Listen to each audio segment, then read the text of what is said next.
Una queja al Tribunal Federal, el Tribunal Federal lo sanciona. O sea, no hubo un partido político que presentara suficientes pruebas como para que se anulara la elección. Por eso, pero a ver, porque vamos, a ver, yo te pregunto a ti. ¿No le ha informado? No. ¿Sobre si se retoma o no? No estoy informada. Yo no estoy de acuerdo con esa posición que dio en su momento el candidato a gobernador. Ahora, presidenta Sheinbaum, no solo fue CNN, o sea, luego, horas después, el New York Times le hace segunda, pero con una modificación, que la bomba no la pusieron ellos, sino el gobierno mexicano. Sí, imagínense, una ficción del tamaño del universo. Sí, imagínense el tamaño de la construcción mentirosa de una nota de este tamaño. Bueno, hasta me sorprendió porque resulta que hasta la vocera de la CIA salió a decir que era falso. Yo ni sabía que había voceros de la CIA. La presidenta no está diciendo la verdad. Sí hay agentes de la CIA operando en territorio nacional. Falso. CNN. Bueno, ¿qué interés tiene CNN? ¿Cuál es el interés? ¿Cómo se está garantizando que las personas desplazadas regresen a sus hogares, digamos, sin temor a ser víctimas de estos ataques y que siguen esta estrategia de seguridad? Se van a trasladar hoy mismo a la comunidad y a las comunidades para poder revisar personalmente la situación en la que están las personas. Ayer ya se liberaron los bloqueos que había 3 bloqueos, los 3 se liberaron mediante el diálogo, se permitió entrar a un grupo de la Guardia Nacional, la Defensa con la coordinadora de la Comisión de Víctimas, pero nosotros no creemos en la censura, creemos en la conciencia de la gente y creemos en la información, creemos en el debate. ¿Cómo es que con toda la propaganda en contra o sigue estando bien posicionada la presidenta? Pues porque la gente no es tonta. Hoy por primera vez les presentamos Olínea.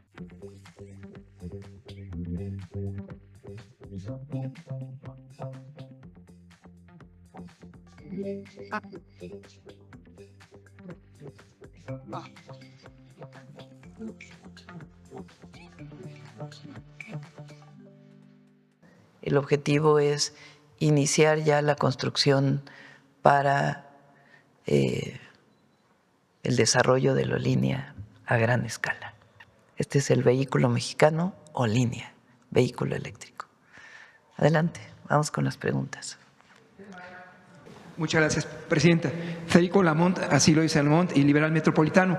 Preguntarle si trascenderá a las grandes metrópolis o en línea.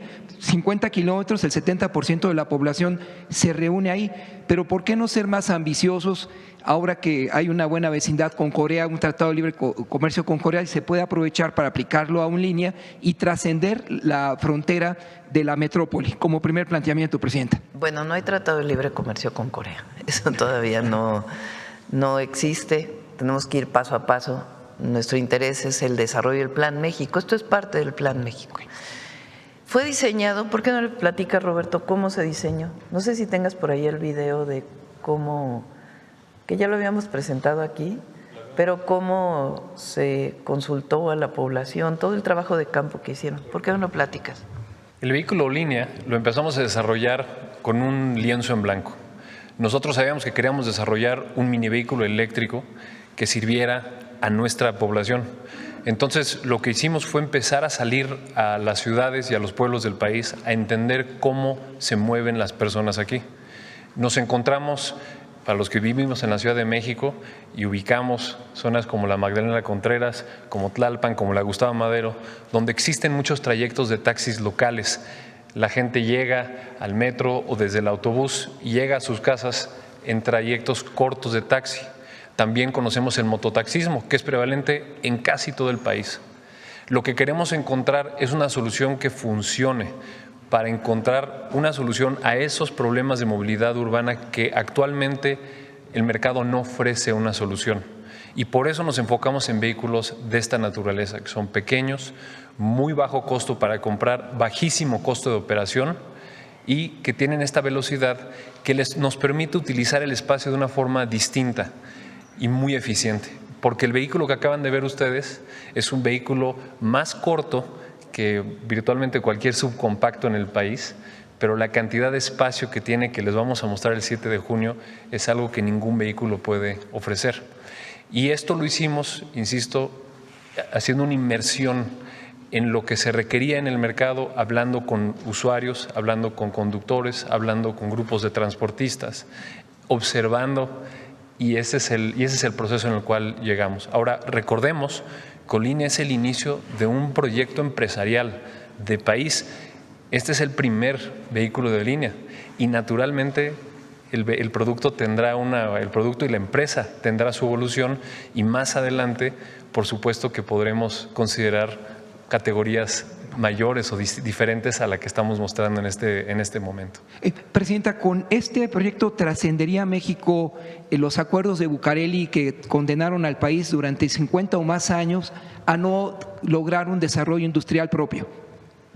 México produjo sus propios vehículos en la época el final de la época del desarrollo estabilizador. Cuando yo era niña, todavía el Renault fue una asociación entre una empresa pública y Renault, la empresa francesa.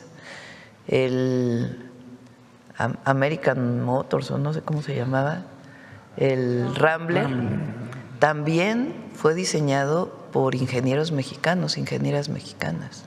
En aquella época era principalmente hombres. Entonces, en una época se desarrolló. Cuando viene pues el neoliberalismo en pleno, todos esos proyectos se abandonan. Fíjense cómo empezó Roberto.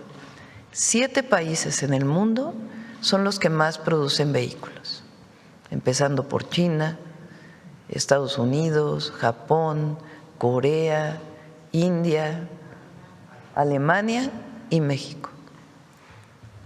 Estados Unidos, Alemania, India, China, Corea, Japón tienen marcas propias.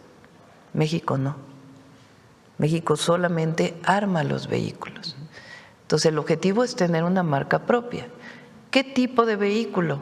Un vehículo accesible para la población mexicana. Un vehículo que sea más barato, un vehículo eléctrico que no contamine y un vehículo que permita ir por cualquier pueblo con calles angostas en nuestro país. Entonces está diseñado para México, para las ciudades o para los pueblos. Es eléctrico porque va a costar mucho menos su operación que un vehículo de combustión interna. Y además fue diseñado, todo su diseño se basó en preguntas, consultas a mexicanas y mexicanos que se transportan en mototaxis o al chofer del mototaxi, de tal manera que sea accesible tanto para transporte público, es decir, un pequeño taxi, puede subir una silla de ruedas, puede haber paquetes que se lleven en el lugar y que caben dentro del vehículo, y sobre todo está diseñado para México. El objetivo es, ya que está el diseño, mantener este equipo de investigación. No es que haya hecho el Olínea y ya cada quien se va a su casa. No, la idea es que esto trascienda.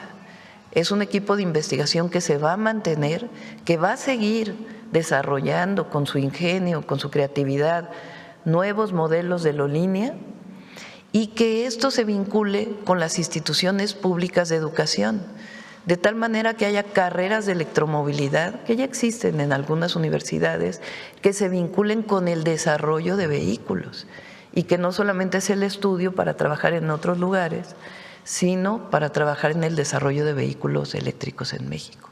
Es un proyecto muy ambicioso, pero la verdad es que ha sido muy bien coordinado por Rosaura, por Roberto, con un equipo extraordinario de jóvenes investigadores, mujeres y hombres, que han dedicado días y días y días de tiempo completo en células de investigación distintas para poder generar este vehículo.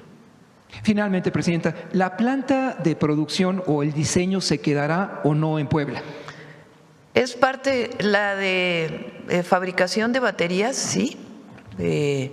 Al principio, pues una parte será importada, porque no hay cadena de producción en México. El objetivo es que lo que se empiece a importar poco a poco vaya siendo sustituido por la producción nacional, porque actualmente para el vehículo línea no todo es fabricado en México, algunas partes van a ser importadas y después se van a generar las cadenas de producción en nuestro país.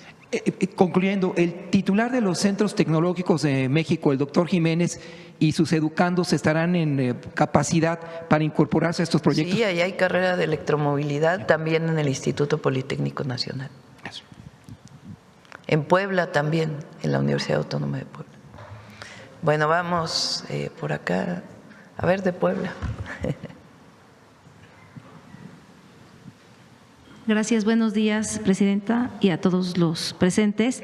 Preguntarle sobre esta regulación, cómo va para tener este mini vehículo, porque comentaba el director Roberto Capuano, bueno, el coordinador del proyecto, que estaban trabajando en esta nueva regulación de mini vehículo. Eso por una parte. Por otra parte, bueno, comentaba que ya las baterías, ya de hecho hay una fábrica en Puebla que va a empezar a fabricarlas, y sobre esto entiendo que las baterías de vehículos eléctricos, ¿cuánto tiempo duran y cuál es cómo se va a hacer para que no contaminen después, si se está pensando en un proyecto para que no haya tanta contaminación respecto a este vehículo o línea? Bueno, pues esas son mis preguntas respecto a este proyecto.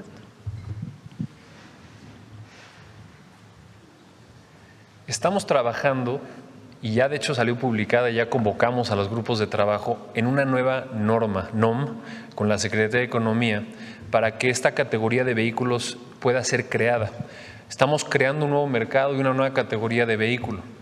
Es decir, nuestro vehículo, como lo acaban de ver en las imágenes, es un vehículo que no está alineado a propósito con la norma vehicular, que es la NOM 194.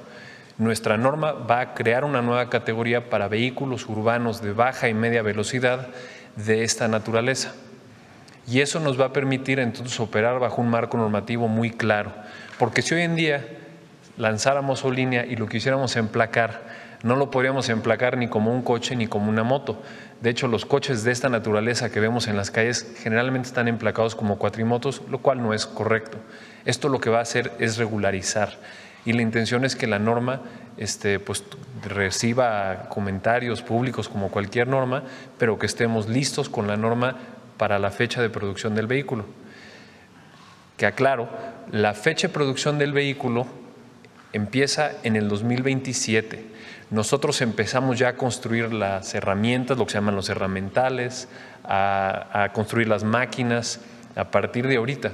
Echar a andar una línea de producción toma entre 12 y 15 meses y ese es el tiempo que nos va a tomar salir adelante con la producción. Les vamos a dar más información el 7 de junio. Ahora, sobre la batería, si me permite contestarle esa, sí, porque es importante. Gracias. También es información que vamos a dar de manera más detallada el 7 de junio.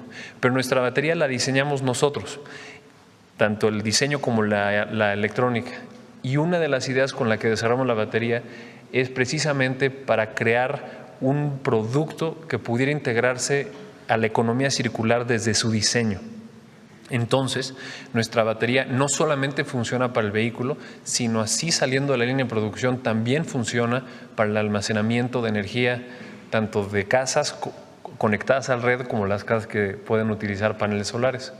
Y cuando la batería termina su vida útil, así saliendo del vehículo, así tal cual, con una modificación menor en su carcasa, se puede utilizar para almacenamiento de energía. Eso quiere decir que una batería de litio puede llegar a tener una vida de más de 25 años antes de que sea desechada. Cuando sea desechada, tenemos en Sonora una planta de reciclaje de baterías. Entonces es un proyecto pensado en cómo podemos darle mayor uso y mayor aprovechamiento a la batería. Hoy en día, si alguien quiere sacar una batería de un coche eléctrico, es bien difícil darle un segundo uso porque no está creada para tener dos usos.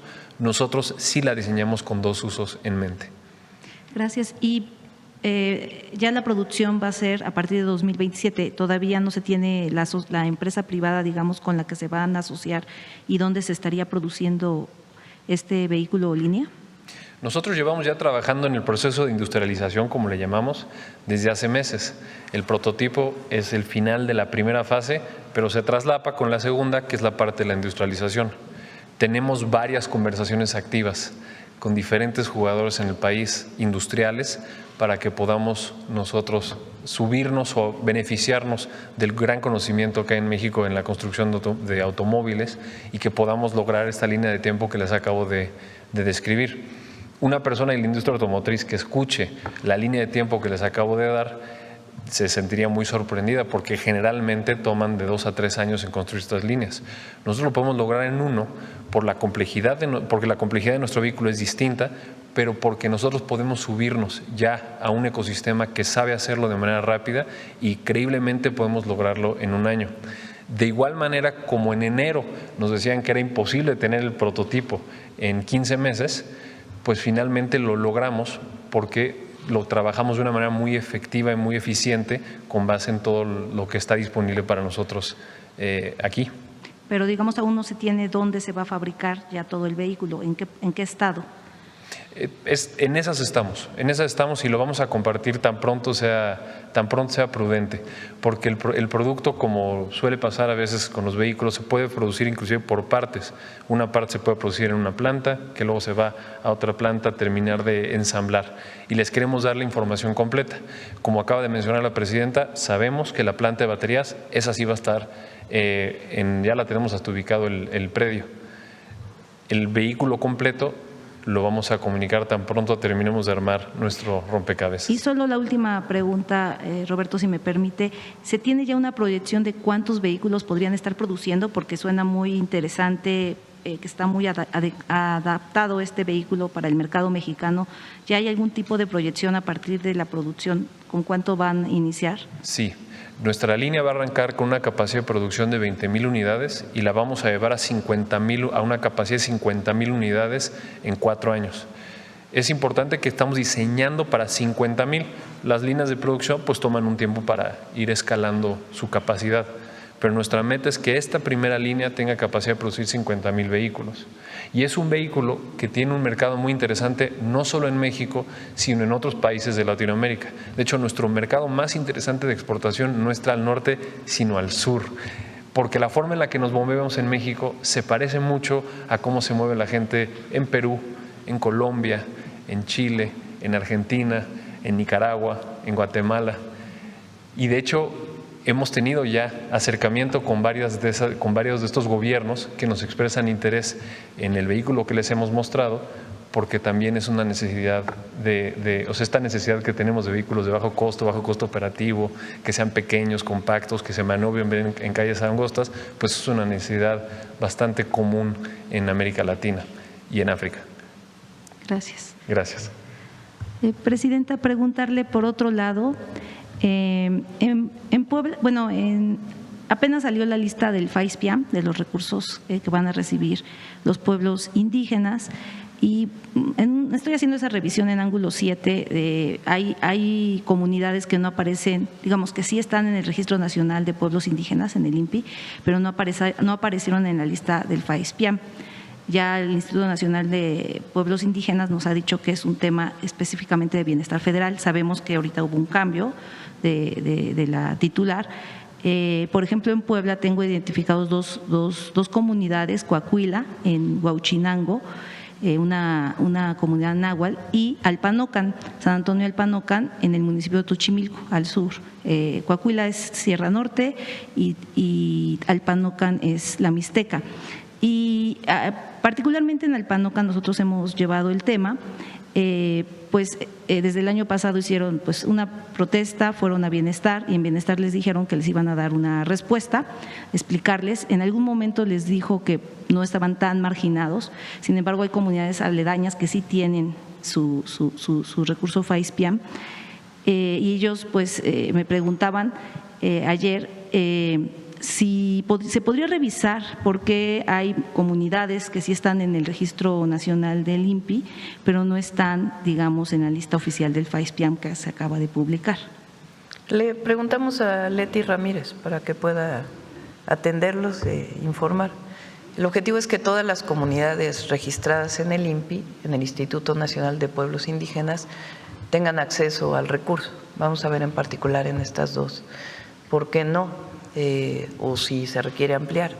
El año pasado, el cambio en la titular no tiene nada que ver con algún cambio, se mantiene la planeación que venía desde que estaba Ariadna y ahora con Leti, no es que haya habido cambios en la planeación. El año pasado se incorporaron comunidades que originalmente no estaban integradas. Entonces, en el caso de estas dos comunidades le pedimos a Leti que junto con Adelfo lo revise. Muchas gracias, presidenta. Y la última pregunta, estaba entre dos, pero bueno, voy a hacer la que es más coyuntural. Sobre este control de Chilapa que ya, bueno, esta recuperación que hizo el gobierno federal con esta estrategia para evitar la violencia frente al grupo delictivo de los ardillos, ¿cómo se garantizará o cómo se está garantizando que las personas desplazadas regresen a sus hogares, digamos, sin temor a ser víctimas de estos ataques y que siguen esta estrategia de seguridad para neutralizar este grupo en esta comunidad y otras aledañas, por ejemplo, incluidas de otros estados como Puebla o de otros grupos que también suelen tener pues incidencia o violencia en las comunidades? ¿Qué sigue pues en esta estrategia para neutralizar este tipo de grupos? El día de ayer se trasladó, estuvo desde la mañana, bueno, desde el día anterior la secretaria de Gobernación atendiendo junto con la gobernadora. Hoy tuvimos un enlace con ellas, están en Chilpancingo, se van a trasladar hoy mismo a la comunidad y a las comunidades para poder revisar personalmente la situación en la que están las personas. Ayer ya se liberaron los bloqueos que había 3 bloqueos, los 3 se liberaron mediante el diálogo, se permitió entrar a un grupo de la Guardia Nacional, la Defensa con la coordinadora de la Comisión de Víctimas, Yuriria, que la verdad es de primera. Ella se acercó a las personas, tuvieron asambleas, también un grupo de la Secretaría de Gobierno del Estado de Guerrero, estuvieron ahí, se acercaron a las personas desplazadas, hubieron asambleas, se llevó alimentación y otros insumos y a los heridos se les trasladó a los hospitales, todos hasta el momento están bien. El objetivo es que no sea nada más en este momento y después retirarse, sino que se queden ahí tanto el gobierno federal como el gobierno de Guerrero. Es una problemática específica la que existe ahí. Sí hay grupos delictivos, pero también hay organizaciones sociales y también hay guardias comunitarias.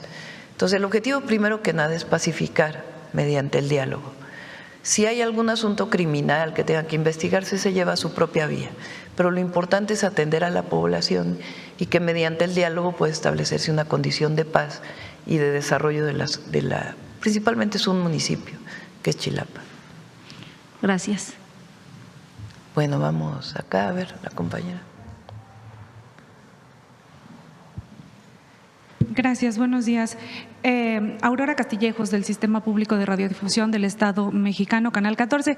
Presidenta, preguntarles si ya tienen los costos de O-Línea para el público, cómo se está pensando o si ya se tiene. Nada más que Roberto quiere anunciarlo el 7, el 7 de junio.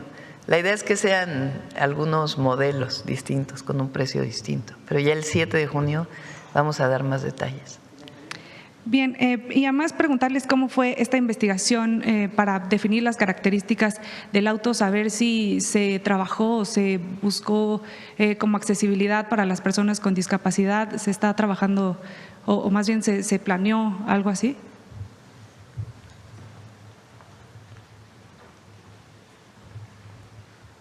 Para salir a desarrollar este vehículo, lo que hicimos, insisto, empezando con un lienzo en blanco, utilizamos una metodología que se conoce como pensamiento de diseño, y esto implica observar a la gente, entrevistarla y vivir la experiencia de las personas a las que se les quiere diseñar un producto o un servicio.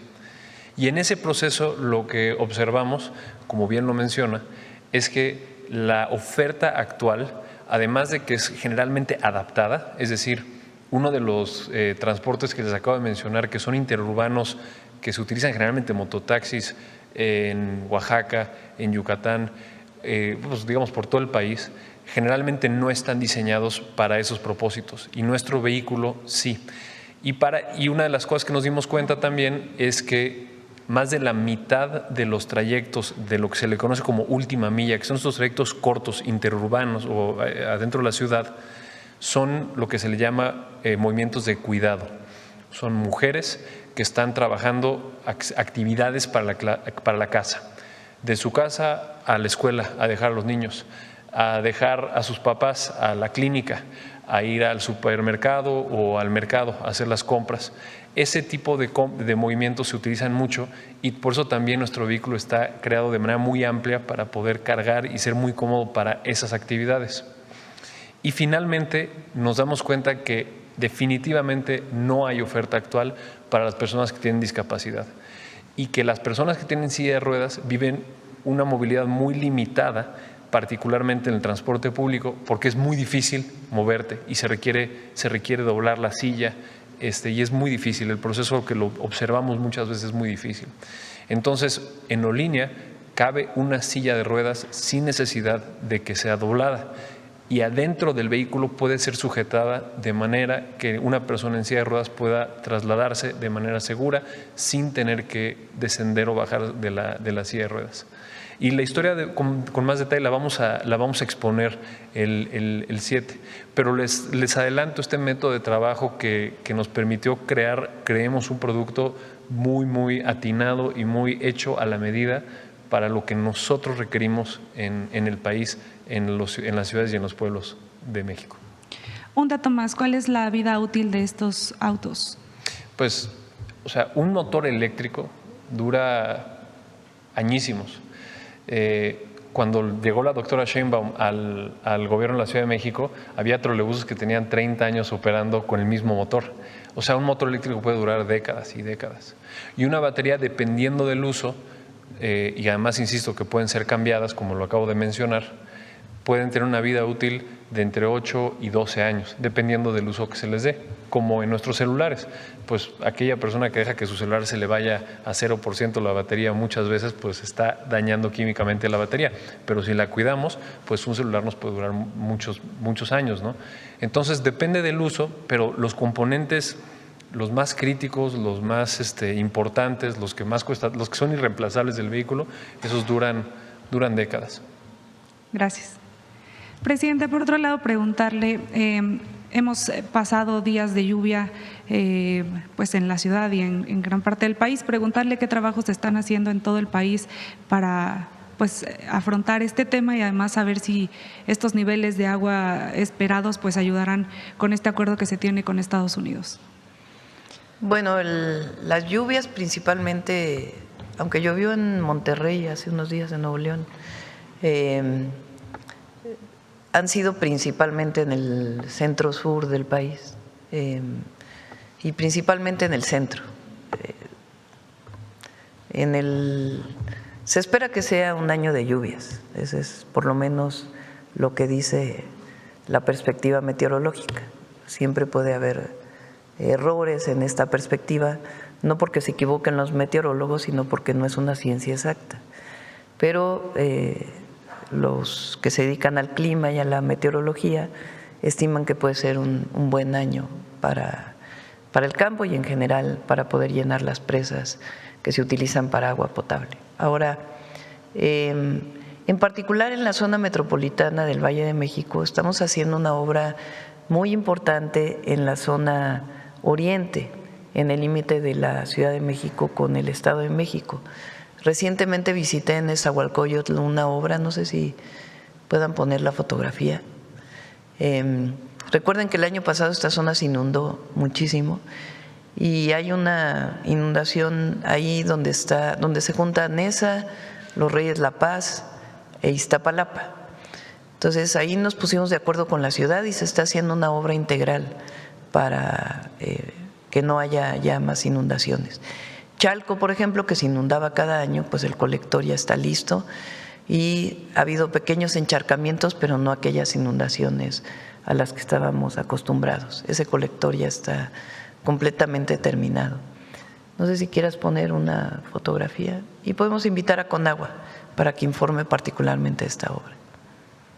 Bien, finalmente, Presidenta, preguntarle su opinión. Bueno, Roberto está ayudando también en esa obra como asesor. Como él nos ayudó mucho en la Ciudad de México con ¿cómo se llama? En la ciudad ahora es Secretaría de Aguas, ¿no? Pero en su momento era Sistema de Aguas de la ciudad. No, pero ese es el de Chalco. Es el de Neza.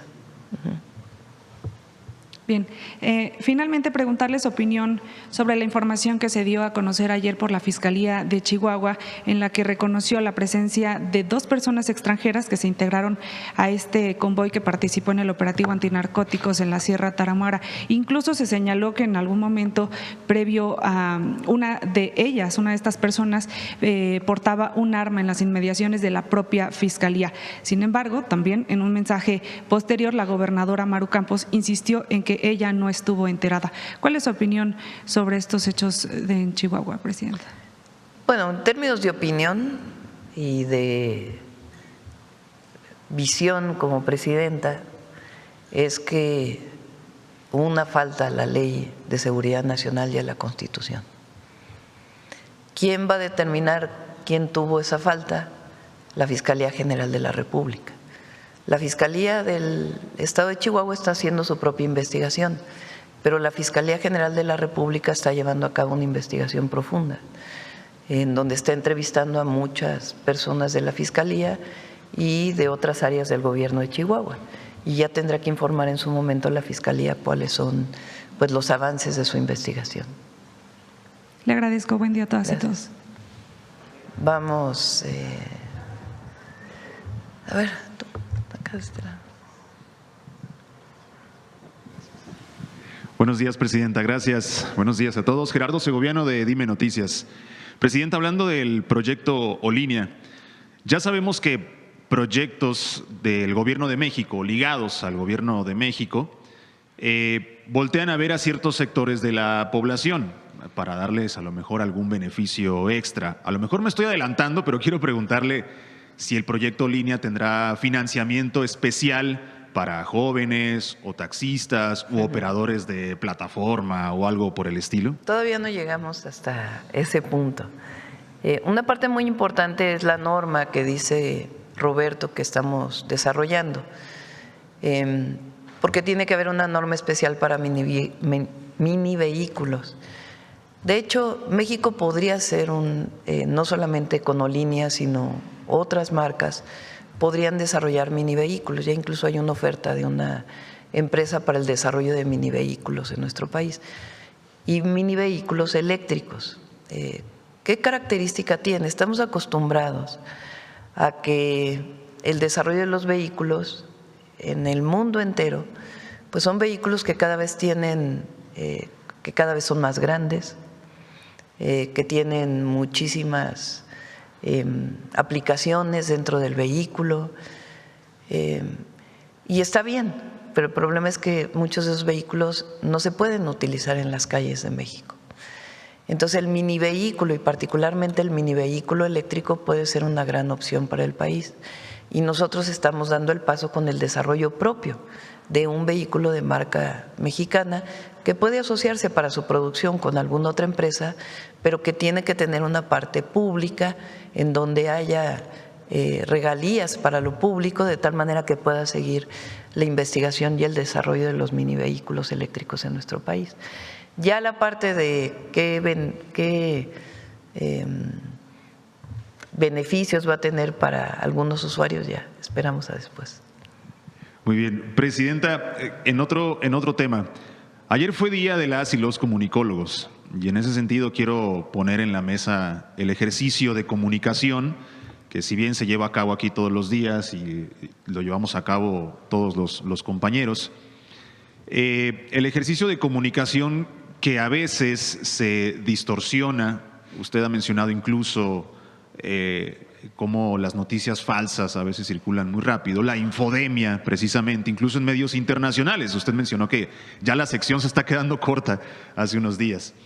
Entonces, en ese sentido, algunos consideran que se trata de simples contrapesos, se trata de democratización de la información. La pregunta concreta es, desde su gobierno, desde su postura, ¿qué se necesita para, digamos, frenar un poco esa infodemia, a lo mejor reestructurar este ejercicio de comunicación, darle certeza a la gente del ejercicio de comunicación que se lleva a cabo aquí todos los días? ¿Se ha pensado en eso, presidenta? Porque, insisto, conforme pasa el tiempo, parece que vemos cada vez más noticias falsas. De hecho, Ya vimos muchos los memes que se van a armar de Olínea a raíz de lo que se presenta el día de hoy. Es decir, ya es algo común en nuestro país a veces la infodemia, ¿no? Primero, en la Constitución está establecido el derecho a la información. Recientemente modificamos la ley de telecomunicaciones para que haya una persona que garantice el derecho de las audiencias a la información. Por cierto que la Comisión de Telecomunicaciones todavía no habla de ello y es importante que pueda su titular informar de las características, no aquí en la mañanera porque es un organismo autónomo, que ella pueda dar su propia conferencia de prensa para establecerlo. Entonces, es constitucional el derecho a la información. ¿Cómo puedes garantizar el derecho a la información veraz? Pues tiene que haber por lo menos alguien en donde la audiencia se queje en el propio medio para decir, oye, dijiste mentiras. Y además, pues la apertura a los medios alternativos.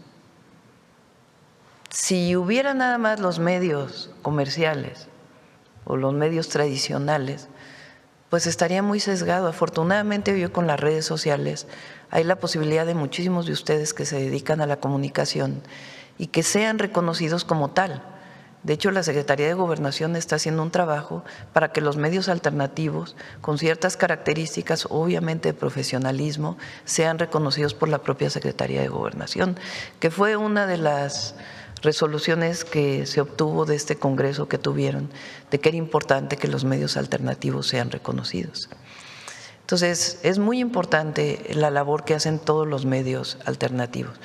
También la labor que hace el ciudadano desde su propio celular para poder dar versiones auténticas de una realidad. Ahora, ¿qué es lo que pasa? Hoy las redes sociales tienen una cantidad muy importante de noticias falsas que se propagan a través de usuarios simulados o de los llamados bots, que alguien los paga, porque los bots no salen de la nada. Alguien tiene que poner dinero para la promoción de una noticia falsa, de una propaganda, para dañar la imagen de alguien o para propagar una imagen falsa. Por ejemplo, el día de la detención de El Mencho circularon una cantidad de imágenes falsas tremendas. Todavía hay muchas gentes que no saben que es falsa aquella imagen de un avión quemándose y que fue generada con inteligencia artificial con la idea de decir que en México había algo terrible, que sí hubo en su momento coches incendiados, pero que en ese mismo día se controlaron y que el aeropuerto siempre estuvo funcionando, que no hubo ningún momento en que no funcionara y que esas imágenes en particular eran falsas. ¿Quién lo hace? ¿Por qué lo hace? ¿Cuál es el objetivo? Aquí, cuando se mencionó aquella vez de la marcha de la generación Z, que en realidad fue una promoción artificial, aunque pudieron marchar algunos jóvenes, pero fue una promoción fundamentalmente artificial, aquí se hizo por parte de Miguel Elorza un análisis muy detallado de cómo fue que se generó la información, que no venía de una demanda legítima de unos jóvenes, sino que fue generada por un partido político y después fue acompañada por muchísimos bots que se generaron vinculados con una organización o diversas organizaciones que están asociadas con la derecha internacional, porque muchas de esas imágenes provenían incluso desde el extranjero. Entonces es muy importante desde este espacio y desde otros espacios estar informando de las noticias falsas. La otra sería censurar, pero nosotros no creemos en la censura, creemos en la conciencia de la gente y creemos en la información, creemos en el debate, creemos en las y en los mexicanos, creemos en el pueblo de México, que cada día está más consciente. ¿Cómo es que con toda la propaganda en contra que se ha desatado en los últimos meses, contra la presidenta, contra nuestro gobierno, contra el partido del que provenimos, sigue estando bien posicionado o sigue estando bien posicionada la presidenta. Pues porque la gente no es tonta y la gente empieza a distinguir entre las noticias falsas y las que no. Y es obligación, responsabilidad de este espacio seguir denunciando las noticias falsas. Por eso la infodemia y por eso también el detector de mentiras que presentamos todos los miércoles. Y todavía tenemos un plan para que desde el gobierno sigamos informando todas las noticias falsas que se dicen del gobierno. Porque cada día hay una cantidad de noticias falsas que es muy importante desmentir. Imagínense si no las desmentimos. Dentro de 10 años, una persona dice, bueno, ¿qué pasó hace 10 años? Y la única imagen que hay es el avión incendiándose en Guadalajara. Pues van a pensar que eso fue lo que ocurrió. No, tiene que haber siempre un desmentido, aunque sea desde la página oficial de la persona o la página oficial de la institución de la cual se están levantando falsos. Entonces es muy importante tu pregunta. Recientemente en Barcelona, uno de los temas que se discutió entre los presidentes en el Encuentro por la Democracia fue justamente las noticias falsas que se generan en las redes sociales y los algoritmos vinculados con las redes sociales. Es muy interesante quién diseña esos algoritmos, qué objetivo tienen con ese diseño. En Brasil, por ejemplo, se prohibió ya lo que le llaman en inglés el scroll, es decir, el estar, uno se mete a una red social y vas subiendo, y te van saliendo noticias, información o publicaciones del tema que buscaste. ¿Por qué lo prohibieron? Porque al prohibir eso, de alguna manera estás limitando el algoritmo. Yo no digo que se haga necesariamente en México, pero sí es algo que hay que discutir, la cantidad de noticias falsas que hay. Y la otra son medios que se dedican a la propaganda política. Hay medios en México que se dedican a la propaganda en contra del gobierno o a favor de la derecha mexicana. Hay televisoras que se dedican a eso de tiempo completo, a la propaganda, no a la información, a la propaganda. Entonces, ¿qué tenemos obligación nosotros de estar diciendo? Pues la cantidad de mentiras que están presentando. Bien. Ya por último, Presidenta, en Quintana Roo está llamando la atención un proyecto, específicamente en Majagual, el proyecto Perfect Day.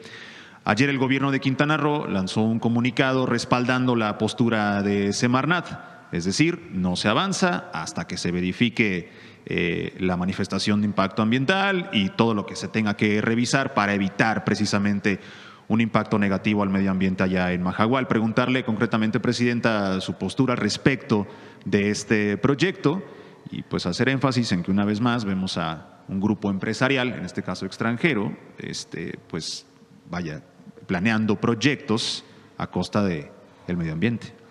Hay proyectos buenos y hay proyectos que no pueden desarrollarse por razones ambientales o por razones sociales. En este caso, lo más importante en la manifestación de impacto ambiental que se presenta tiene que ver con conservar el arrecife que hay en esa zona. No puede haber un proyecto que dañe el arrecife de esa zona. Entonces, si se va a hacer, pues tiene que ser en otro lugar que permita que se desarrolle el proyecto y que no se dañe el arrecife o bajo ciertas condicionantes que ponga la Secretaría de Medio Ambiente. Entonces, algunas críticas son por criticar todo y otras críticas sí tienen que ver con la protección ambiental y eso es justamente lo que está revisando la Semarnat. Gracias, Presidenta.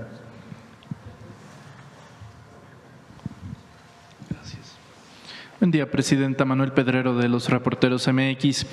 Permítame cambiar abruptamente de tema con el teléfono descompuesto que hubo ayer en relación a una publicación que hace CNN y que posteriormente responde el secretario Harfuch. Básicamente, a grandes rasgos, es la presencia de agentes de la CIA, y el Gabinete de Seguridad se rechaza la idea de que alguno de ellos esté operando en los eventos ocurridos en el Estado de México. Ahora, hay algunas partes que creo vale la pena se esclarezcan con firmeza. Por ejemplo, CNN, sin empacho, cita directamente al fiscal del Estado de México como fuente directa. Una de las preguntas sería si ya la Fiscalía del Estado de México se puso en contacto con ustedes para ya publicó aclarar esto. ayer el fiscal del Estado de México que es falso lo que viene en la nota. Fíjense nada más. O sea, CNN, supuestamente un medio reconocido internacionalmente, publica una nota realmente sensacionalista, cuyo objetivo, ¿cuál es? Decir, imagínense nada más, que hay agentes de la CIA operando en territorio nacional, inclusive para matar, eliminar a una persona. Imagínense el tamaño de la construcción mentirosa de una nota de este tamaño. Bueno, hasta me sorprendió porque resulta que hasta la vocera de la CIA salió a decir que era falso. Yo ni sabía que había voceros de la CIA. Pero salió la propia vocera de la CIA a decir que era falsa la nota. El primero que salió fue Omar García Harfuch, es decir, es absolutamente falso. Primero, es falso que operen agentes de la CIA en territorio. Hay permisos para agencias de los Estados Unidos que están perfectamente marcadas por la Constitución y la Ley de Seguridad Nacional, y sus permisos están perfectamente definidos para que pueden trabajar, y trabajan principalmente vinculadas con la embajada o con algunas áreas de la embajada de Estados Unidos en México desde hace muchos años, no de ahora, sino desde hace muchos años, y tienen que cumplir con la Ley de Seguridad Nacional. Pero imagínense el tamaño de la mentira, que la propia CIA tiene que salir a desmentirlo. Entonces, el objetivo, decía, es, la presidenta no está diciendo la verdad. Sí hay agentes de la CIA operando en territorio nacional. Falso. Solamente son los que están acreditados del gobierno de los Estados Unidos para realizar tareas que están perfectamente determinadas por la Ley de Seguridad Nacional. Entonces, lo que quieren es como si la presidenta estuviera diciendo algo, o como poner lo que pasó en Chihuahua como algo normal, cuando no es algo normal, es una violación a la ley. Entonces, CNN, bueno, ¿qué interés tiene CNN? ¿Cuál es el interés? Yo ayer dije, y lo he estado diciendo, que hay grupos en Estados Unidos y grupos en México que quieren que haya una mala relación entre el gobierno de Estados Unidos y el gobierno de México. Le están apostando a eso. ¿Para qué? Pues para dañar al gobierno de México y al pueblo de México. Entonces sí hay grupos que buscan eso. Aquí ya los conocemos, pues son todos los conservadores, todos los comentócratas que todos los días dicen que estamos en una situación de crisis, que le apuestan a una mala relación. ¿Para qué? Para la intervención de Estados Unidos en México. Entonces esos grupos existen. Lo importante es que nosotros no caigamos en esa trampa y en esa provocación. Ni el gobierno, ni la ciudadanía. Y que estemos pendientes de la información certera. Ahora, presidenta Sheinbaum, no solo fue CNN. O sea, luego, horas después, el New York Times le hace segunda, pero con una modificación, que la bomba no la pusieron ellos, sino el gobierno mexicano. Sí, imagínense. O sea, ¿cómo? Es pero absurdo. Como si hubiera un área especial del gobierno de México dedicado a poner bombas para eliminar grupos delictivos. Es una ficción del tamaño del universo. New York Times acostumbra unas cuantas ficciones. CNN, pues ahora también. No sacaron cómo se cocinaba fentanilo en una cocina donde había hace ya un rato. En Sinaloa. Sí, pero ¿qué había? Ya ni me acuerdo qué es lo que había en la cocina. Salsa. Ah, salsa, a un lado, sí. Y una Coca-Cola, sí. Entonces, nosotros vamos a decir siempre la verdad y además esa es nuestra responsabilidad con el pueblo de México. Y siempre actuamos en el marco de la ley, siempre. Imagínense nada más lo de ayer, otro gobierno. Hay 3 bloqueos en carreteras. Algunas de las personas que estaban en los bloqueos estaban armadas. Imagínense ustedes, si hubiera llegado el ejército, hubiera llegado la Guardia Nacional, lo que hubiera podido pasar ahí con muchos civiles, mujeres, incluso había niños en algunos lugares. Si nuestro objetivo fuera la fuerza, no, se dialoga, lo criminal tiene su propia vía y se hacen investigaciones. Lo importante era sacar a los heridos, que se generara una condición de paz y que se abrieran los caminos, lo primero. Y así se hizo. Y la investigación criminal sigue su curso, pero lo importante es proteger a la población. Es una visión completamente distinta. Nosotros actuamos para la seguridad y la paz. Por supuesto que colaboramos para que no haya tráfico de drogas, pero el objetivo principal es la paz y la seguridad del pueblo de México. Sobre este mismo tema, Presidenta, en México sabemos que sí, pero ya CNN, en el New York Times y un condimento adicional. Ayer fue justamente la comparecencia de varias autoridades de seguridad de Estados Unidos en el Senado, Kash Patel, Terry Cole, y va justamente en esta misma línea, ¿no? En que salen estas 2 publicaciones de medios internacionales.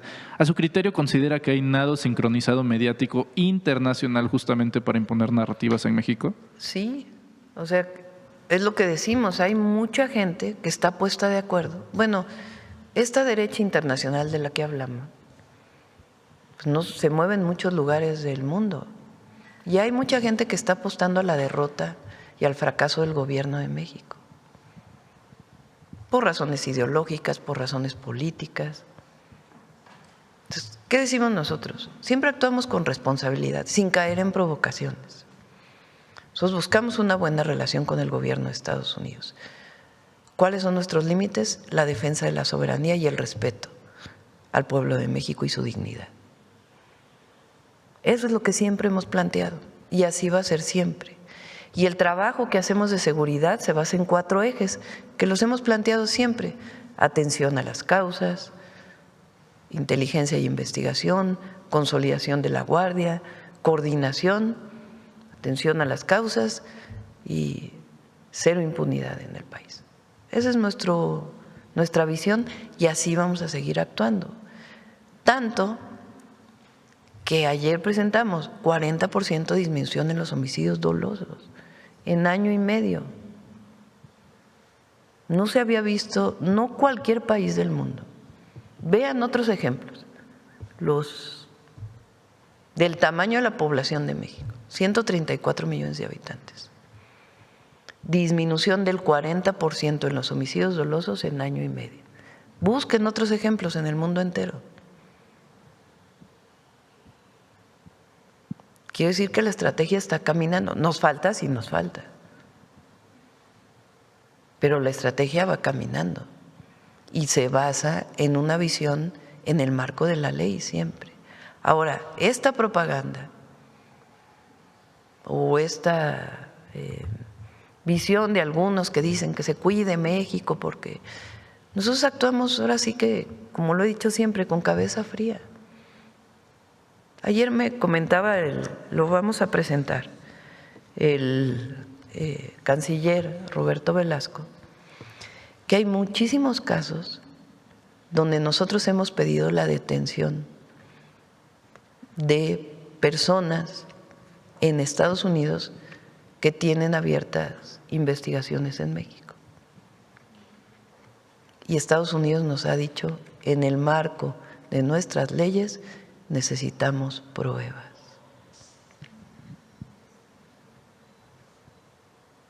Les voy a dar un caso, el caso que personalmente le pedí al Departamento de Estado, caso Ayotzinapa, de 2 personas. Y hay otros casos.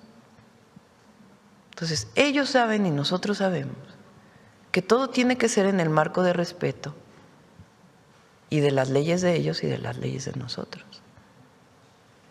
Nosotros estamos pidiendo que se extradite, por ejemplo, a 2 personas que tienen doble nacionalidad vinculadas con el huachicol fiscal y que son muy importantes en la investigación, empresarios que son los que, entre otros, armaron la red para poder introducir combustible de manera ilegal al país.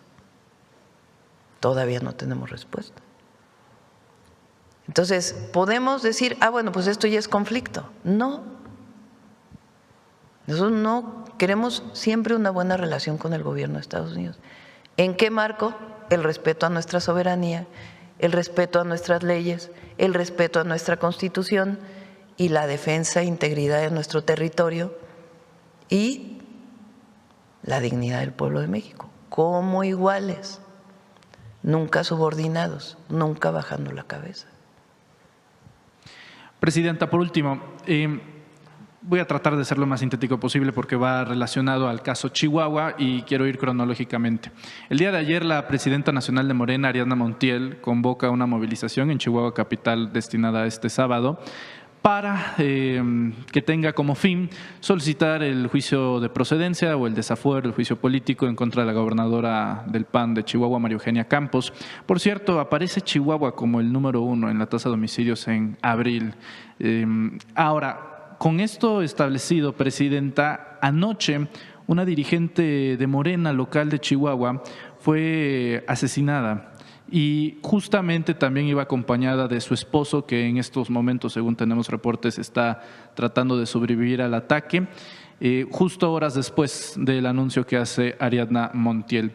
Y esa misma noche sale María Eugenia Campos, gobernadora de Chihuahua, en un video, en una verborrea de 4 minutos, pero esencialmente dice que ella no tenía conocimiento de lo sucedido con el caso de los agentes de la CIA. Y aquí hay una parte que no se ha discutido, creo que lo suficiente en medios de comunicación ni en este espacio, presidenta. A diferencia de otras fiscalías y otros estados, la Fiscalía del Estado de Chihuahua sí responde directamente al gobierno estatal, al Poder Ejecutivo Estatal, y no lo dice un servidor, lo dice la ley orgánica de la propia Fiscalía en su capítulo 1, en el primer artículo, que depende y responde directamente a la gobernadora.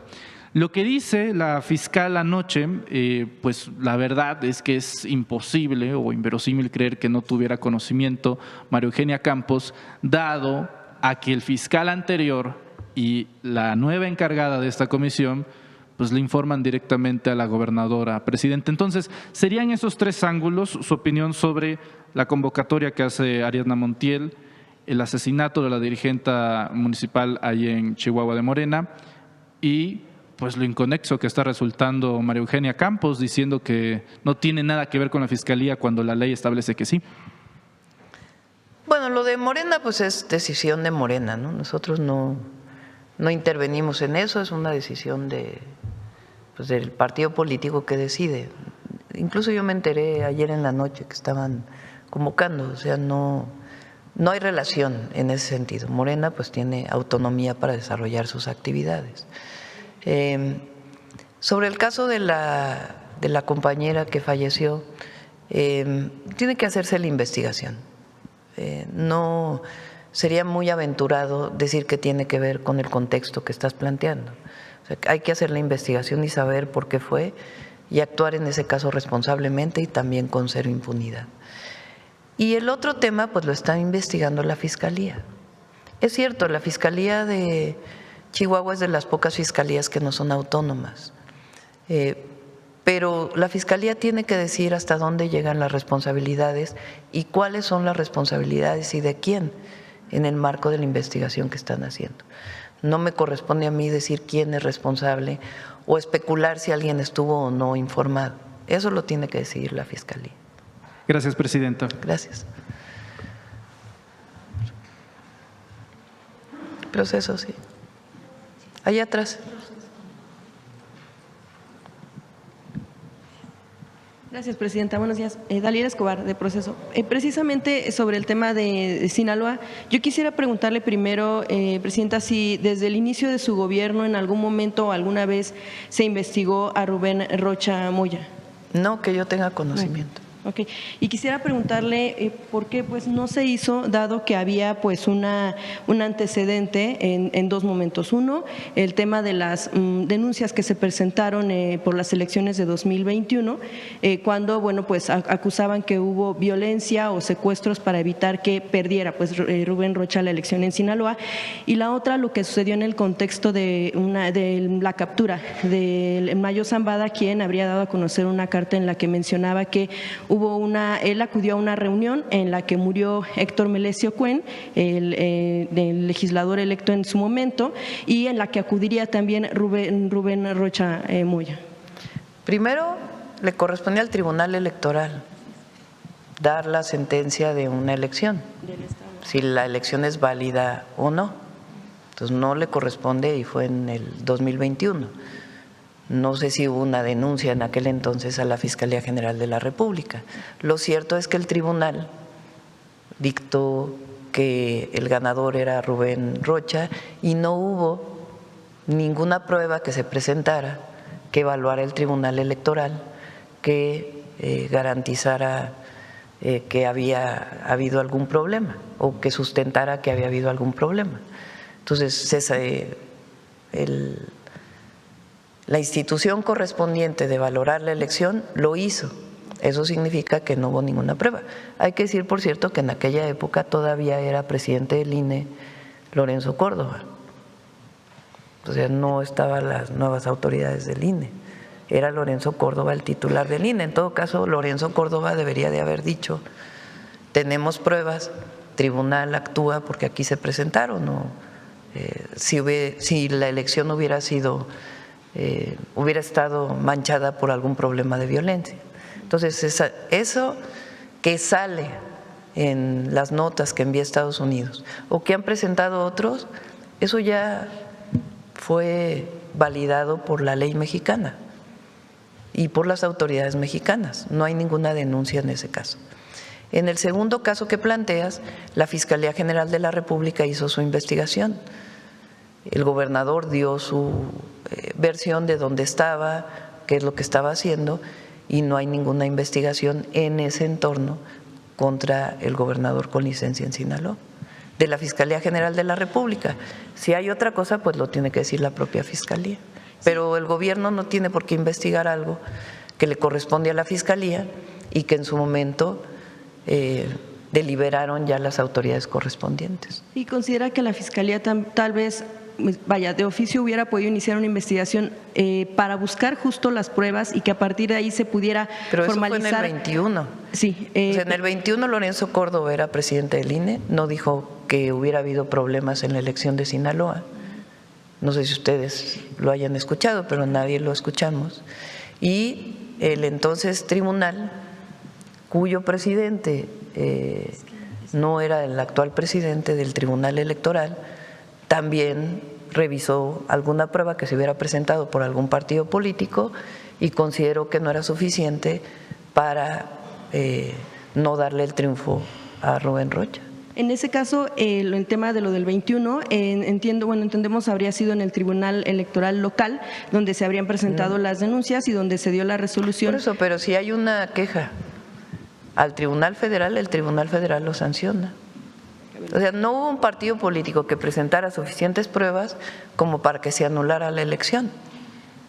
En ese momento el argumento que se había dado era que aunque se habían presentado algunas de las pruebas que quien estaba denunciando las consideraba como tal, se resolvía que lo que había sucedido es que no había una forma de anular la elección por la amplia diferencia en votos, en cantidad de votos que tuvo Rubén Rocha, y que eso no implicaba que cambiara el resultado, no como tal que no hubieran sido pues como tal fehacientes esas pruebas. Eso por el lado del tema de las elecciones de 2021. Yo me refería también en el tema de la… Por eso, pero a ver, porque vamos, a ver, yo te pregunto a ti, ¿el Tribunal Electoral le dio el triunfo a Rubén Rocha?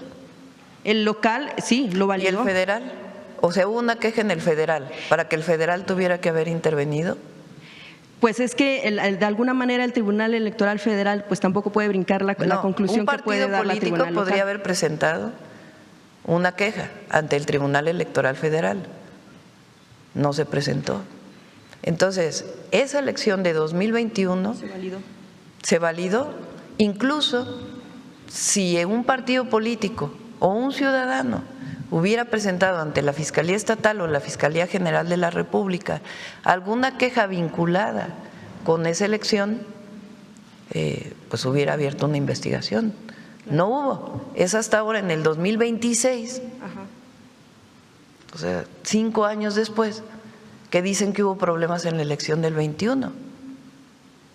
Precisamente por eso un poco, bueno, la pregunta en torno al tema de las investigaciones que se hubieran podido solicitar a lo mejor del gobierno para, no formalizadas, sino para ver si se formalizaba un proceso judicial. Pero se basaría en quejas que se presentaron en el 21. Pues ¿cómo vas a analizar algo que pasó en el 21 si no es conforme a la denuncia de alguna persona? Entonces, 5 años después se dice algo de la elección del 21, cuando ya todas las autoridades dijeron fue válida la elección.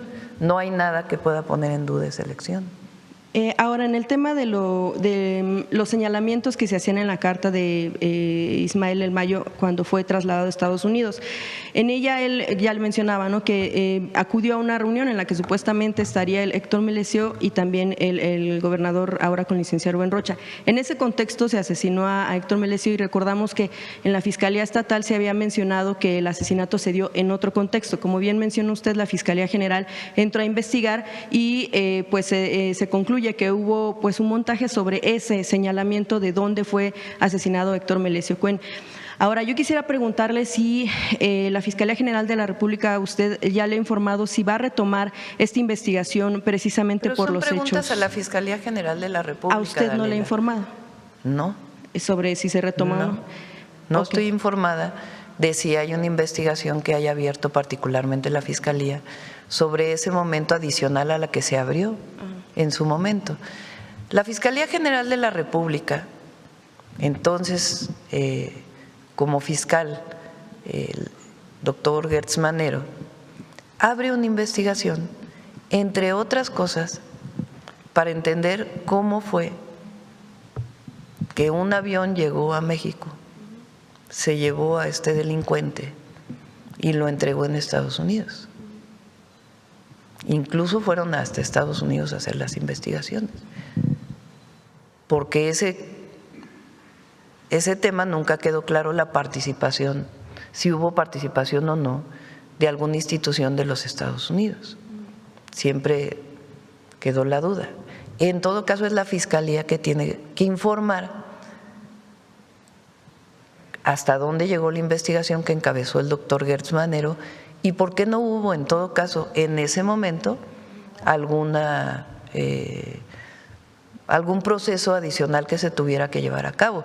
Pero ese es un asunto de la Fiscalía, no de la presidenta, porque en el caso federal sí es autónoma la Fiscalía y hay coordinación con la fiscal. Por supuesto, viene incluso a los gabinetes de seguridad muchos de los días para estar coordinando las acciones para la seguridad del país. Pero hay temas que son de la Fiscalía, que ella no comparte con la presidenta, pues porque la Fiscalía es autónoma. Entonces, ella o la propia Fiscalía, sus voceros, tendrán que decir qué pasó con esa investigación que se hizo en ese momento. Sí, claro, precisamente porque derivado de esa investigación que abrió la FGR, pues bueno, más bien derivó en la renuncia de la fiscal local en su momento, y ya no supimos más si hubo sanciones, si hubo más investigación sobre este tipo de cuestiones, sobre lo que sucedió con la fiscalía local, pues con el caso de lo del asesinato.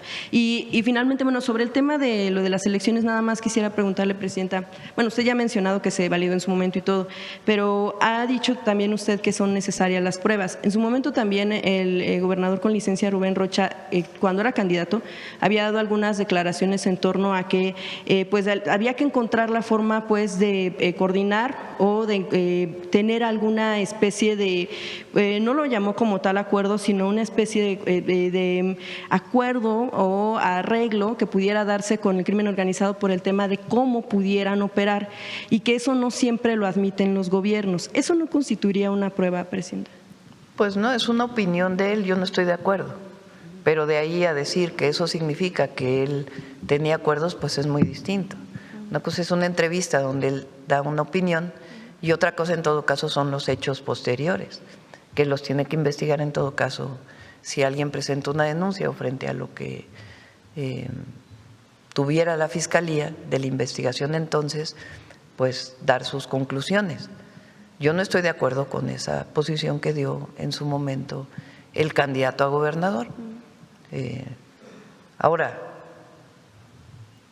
si hablamos de quiénes son los que tenían relación con grupos delictivos, pues hay una historia muy larga. Aquí mismo Pedrero entrevistó en su momento a el hijo de, que fue candidato, Gutiérrez Rebollo, y él denunció incluso a un expresidente que tenía relación. ¿Es cierto o no? Son casos que se han puesto sobre la mesa. Y hay muchos otros. Recientemente vi una nota sobre Proceso de la época de Raúl Salinas. Es más, platicamos de ese tema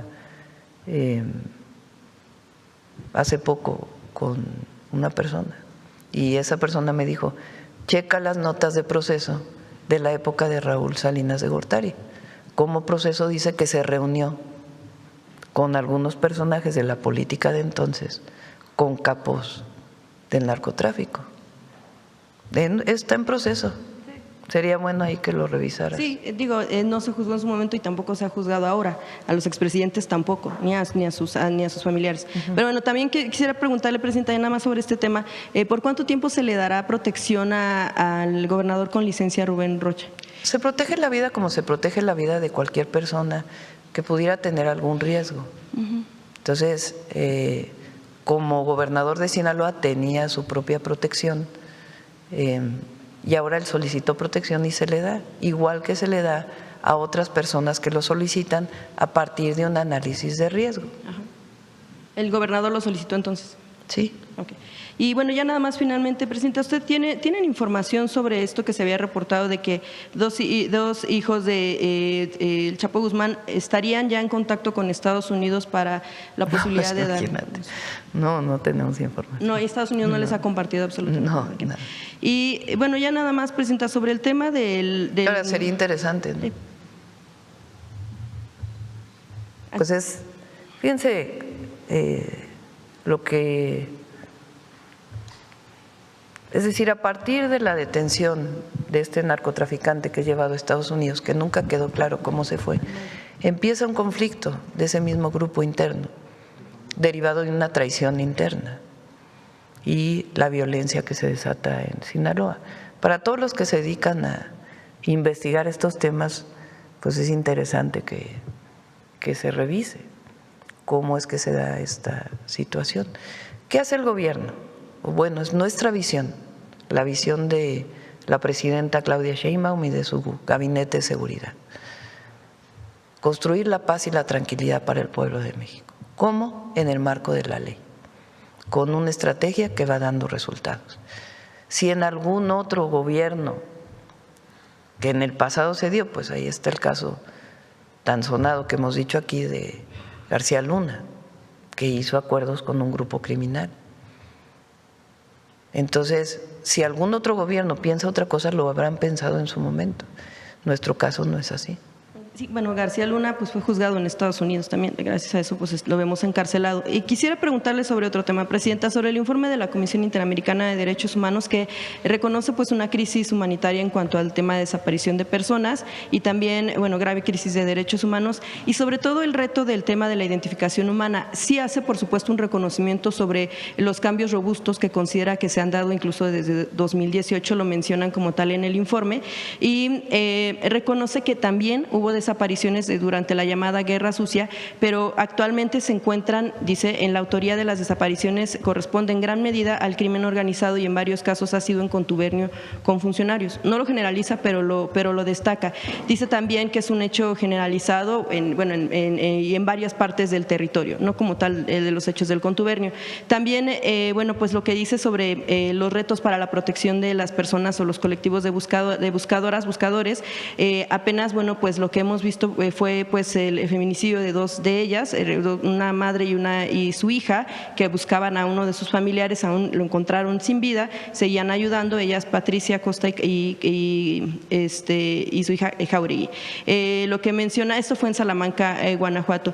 ¿Qué avances tienen sobre el tema? Y también, bueno, por otro lado, de una vez ya para preguntarle, en proceso se publica la carta que le dirige una madre a usted, la madre buscadora, la señora María Guadalupe Guzmán, de quien su hijo desapareció hace 33 años, es el teniente de infantería Miguel Orlando Muñoz.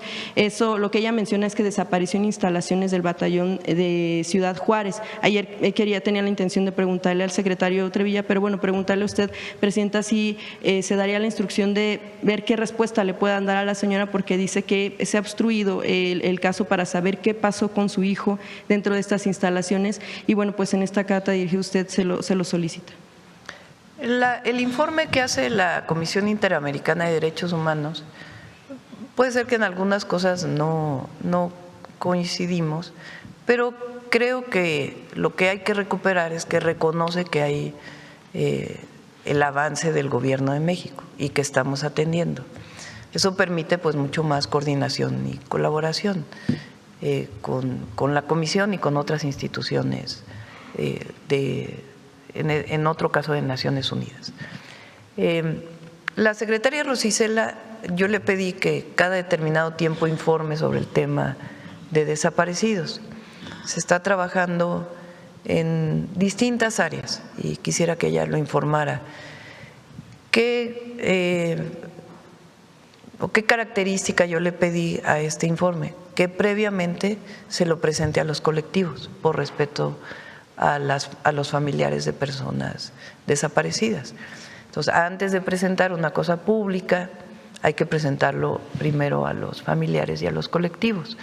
Hoy hay una reunión de colectivos, Rosicela no va a poder estar porque está en Guerrero, pero sé que incluso va a ir la fiscal en el estado de Tlaxcala y ahí van a tener una reunión, como otras reuniones que se han estado teniendo. Una vez que venga esta reunión, ella podrá informar públicamente otras acciones que se están tomando para poder localizar a las personas desaparecidas, tanto en vida como si lamentablemente fallecieron. Y sobre los casos de las mujeres buscadoras y de la carta que… De la carta se lo pedí ya al general Trevilla, que pudiera revisarse el caso de esta madre que menciona este tema. Gracias. Bueno, una más si les parece. A ver, la compañera. ¿Qué tal, Presidenta? Sí. Buenos días, Sandy González, periodista de Quintana Roo, Canal 5 TV Cozumel. Bueno, antes que nada, pues agradecerle igual por la magna obra que ha inaugurado hace poco en Cancún, Quintana Roo, una obra de más de 11 kilómetros que muy necesario era en esta zona para pues, la circulación de los turistas, ¿no? Presidenta, preguntarle rápidamente 3 preguntas. La primera acerca de, bueno, hace algunos días se dio a conocer ya las actividades que está haciendo el tren de carga del Tren Maya en Yucatán. Preguntarle si en qué tramos específicos va a estar trabajando tren de carga y asimismo cuándo se espera inicie operaciones comerciales de carga y serían fechas tentativas en este 2026 y qué volúmenes de carga se proyectan al mover en la primera etapa y cómo se compara con las proyecciones iniciales. El sábado vamos a estar en Progreso, vamos a hacer una visita al avance del tren de carga, entre otras visitas que vamos a hacer. Vamos a ir a La Cipona también a ver algunos avances de la ampliación del puerto Progreso. Y ahí el general Vallejo pues puede dar toda la información relacionada con el tren de carga. El objetivo es que inicie operaciones, no vaya a ser que me equivoque, a principios de enero del 2027, perdón. Al inicio de 2027 que puede iniciar operaciones en algunos tramos. ¿Va a incluir todos los 5 estados donde pasa el tren? Si quieren, invitamos un día al general Vallejo para que pueda informar todo sobre el tren Maya de carga y en particular en Progreso, ahí vamos a dar información con detalle. Ok, gracias. En otro tema, Presidenta… Por cierto, el domingo vamos a inaugurar el Hospital El Orán, es el hospital más grande de América Latina. Es una cosa impresionante y se firma el IMSS Bienestar para Yucatán el domingo. Eso implica que a partir del lunes, ¿qué fecha es lunes?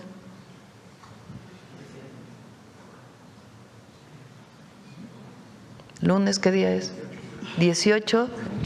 Todos los servicios de salud del estado de Yucatán serán gratuitos, que no son gratuitos todavía.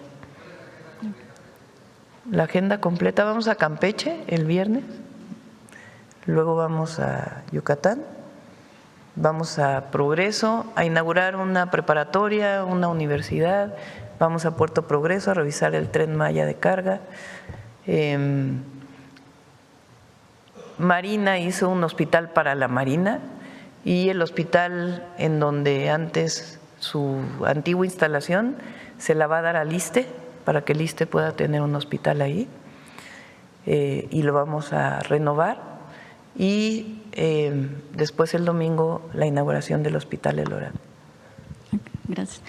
Presidenta, en otro tema, hace algunas semanas usted anunció acerca de las encuestas que que va a realizar Morena para elegir a sus candidatos en los 17 estados que están por renovarse en este 2027.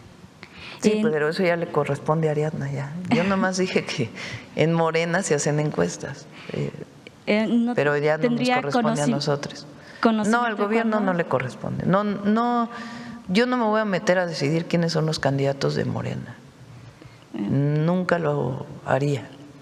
Le corresponde al partido y al mecanismo con lo que deciden los candidatos o candidatas a gobernador, gobernadora, a presidentes municipales, a diputados federales y en algunos casos diputados locales. ¿Cree que se tenga, antes del Mundial, conocimiento de los candidatos? No, en junio entiendo que Morena dijo que iba apenas a abrir su convocatoria.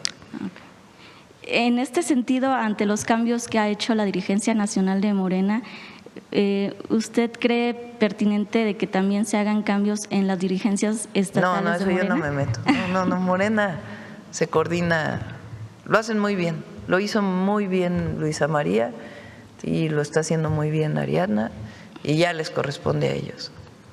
Okay. A ellas. En otro tema, Presidenta, en cuestión a lo del sargazo en el estado de Quintana Roo, se ha percatado arribos masivos de esta alga en varias zonas de las playas de Quintana Roo. Preguntarle cómo van los avances de la SEMA. Si quieren lo presentamos un día. Ha estado trabajando Rosaura con Alicia Bárcena y con la gobernadora, con Mara Lezama.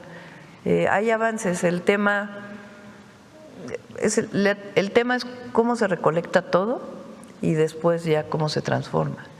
Y se está trabajando en ello. Hay muchos avances, incluso la gobernadora ha hecho muchísimo trabajo alrededor de ello.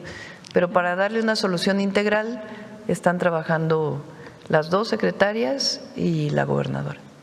Ok, sí, porque empresarios y quienes también apoyan a recolectar esta alga, pues buscan un lugar en específico para poder colocarlo y no se descomponga y no cause pues mal olor en varias áreas de la playa.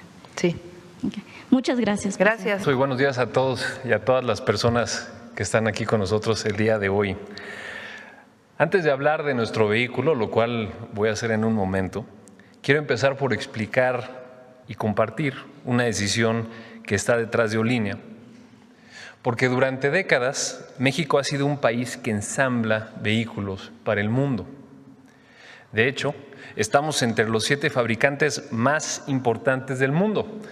Está China, Estados Unidos, Japón, India, Corea del Sur, Alemania y México.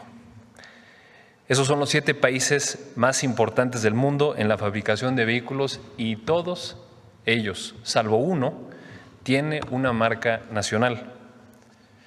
Frente a esa realidad, Olinia es una decisión de transformación, que el diseño, el desarrollo y la construcción de tecnología que hacemos en México también se conviertan en una marca nacional. Desde que anunciamos el proyecto en enero del 2025, esta decisión se ha convertido en un trabajo continuo que lleva más de 18 meses en ejecución. Este esfuerzo se organiza en células de trabajo, que son equipos especializados que trabajan de manera transversal para desarrollar subsistemas y que, coordinados entre sí, permiten integrar el vehículo completo. Hoy queremos compartir ese trabajo, una mirada al proceso, a las personas, al método y a lo que hay detrás de Olinia. Eso es lo que vamos a ver a continuación. Décadas, México ha movido al mundo con destreza inigualable, con mentes y manos que dominaron la ingeniería para cuidarnos, que levantaron torres hacia el cielo y que le dieron color a nuestra vida. Con esa herencia, hoy trazamos un nuevo rumbo. Escuchando a quien da vida a la ciudad, a quien conoce el camino y a quien necesita movilidad accesible. Olinia es un proyecto construido por científicos de las mejores universidades del país, resultado de un método preciso y una visión compartida basada en las mejores prácticas. Definimos la identidad y la experiencia. Cada superficie y cada volumen están pensados para que el vehículo conecte con las y los usuarios. Desarrollamos el chasis y la arquitectura física para superar las pruebas de seguridad y de desempeño.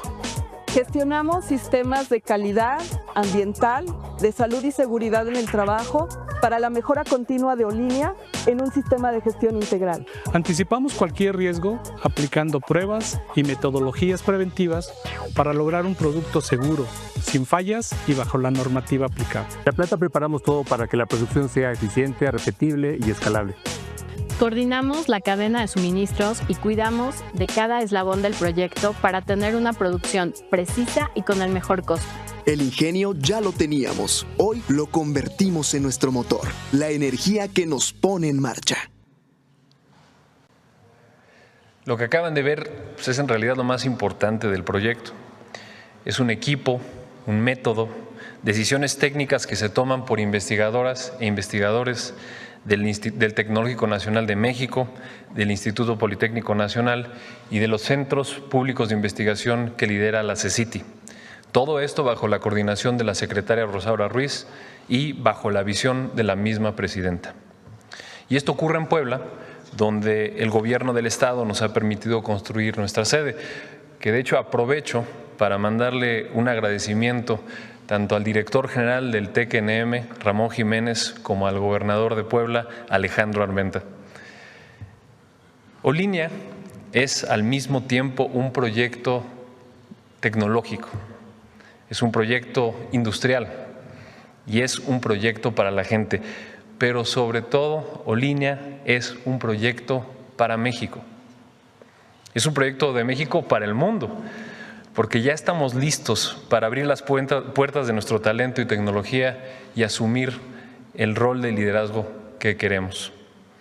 Es un proyecto pensado para responder a las necesidades reales tanto de las ciudades como de los pueblos de México. Es un vehículo de bajo costo, es accesible, 100% eléctrico, por lo cual cuesta muy poco operarlo, inclusive menos que una moto. Puede cargarse en un enchufe convencional de cualquier casa o comercio. Es amplio y espacioso, es cómodo y que por seguridad y por los usos a los que está destinado, opera a una velocidad máxima de 50 kilómetros por hora. Hoy venimos a compartir algo distinto y muy especial. Por primera vez, de manera pública, les daremos un vistazo del vehículo o línea, el mismo que en junio podrán ver y tocar en su primer prototipo y que estará en producción en el 2027. Hoy por primera vez les presentamos Olinia.